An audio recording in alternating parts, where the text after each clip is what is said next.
So my moment of truth did not come all at once.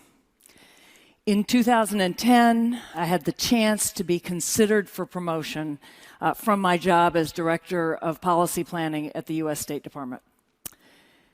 This was my moment to lean in, to push myself forward for what are really only a handful of the very top foreign policy jobs.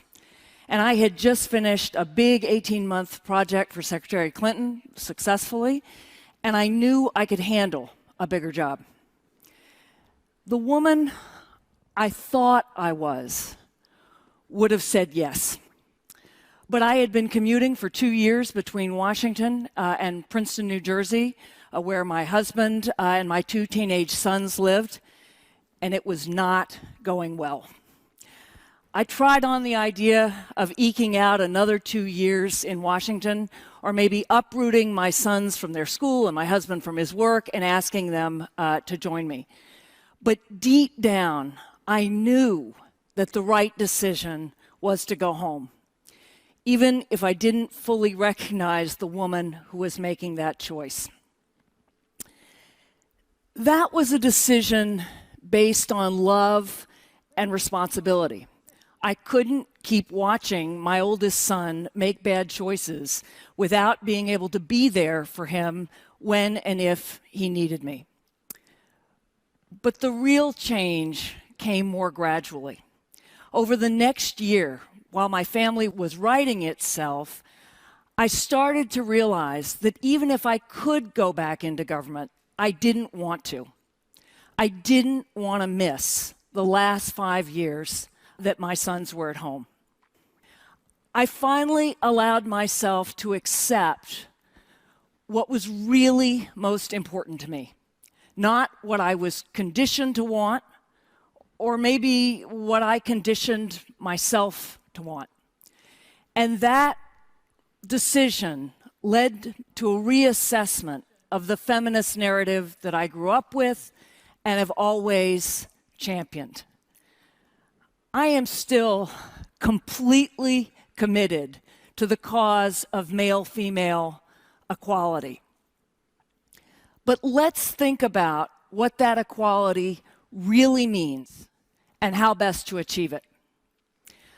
I always accepted the idea that the most respected and powerful people in our society are men at the top of their careers, so that the measure of male-female equality ought to be how many women are in those positions.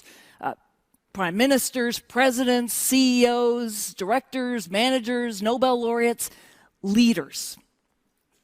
I still think we should do everything we possibly can to achieve that goal. But that's only half of real equality. And I now think we're never going to get there unless we recognize the other half.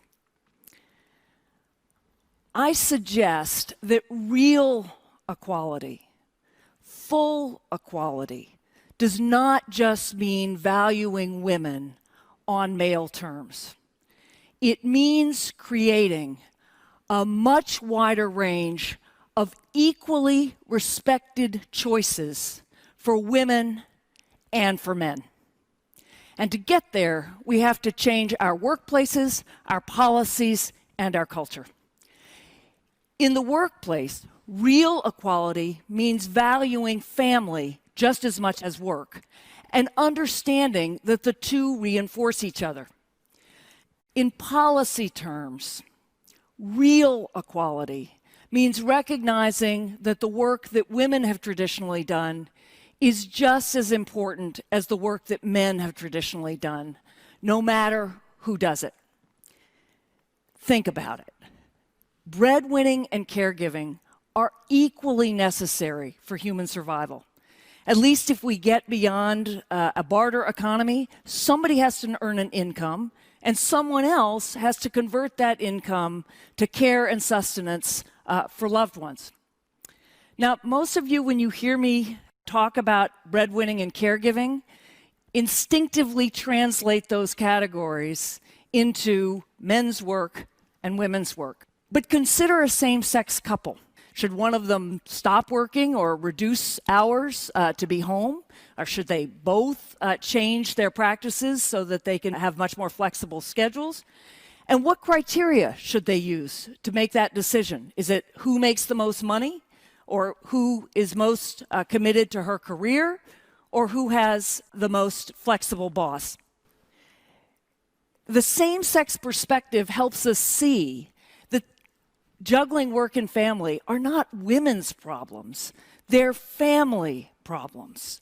Millions of men and women have to be both breadwinners and caregivers just to earn the income they need.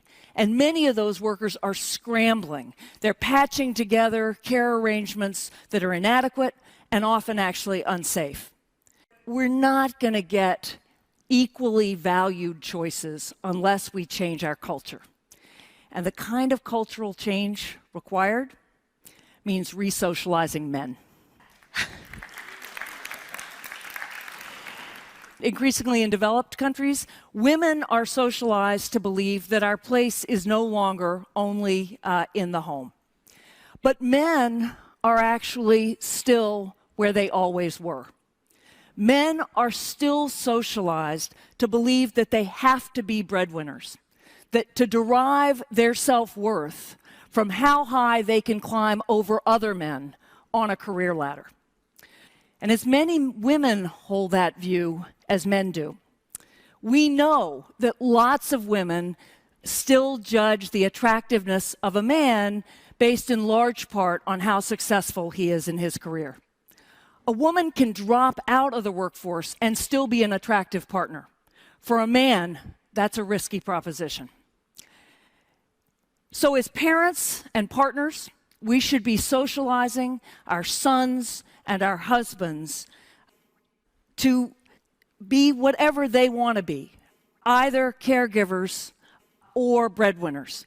We should be socializing them to make caregiving cool for guys.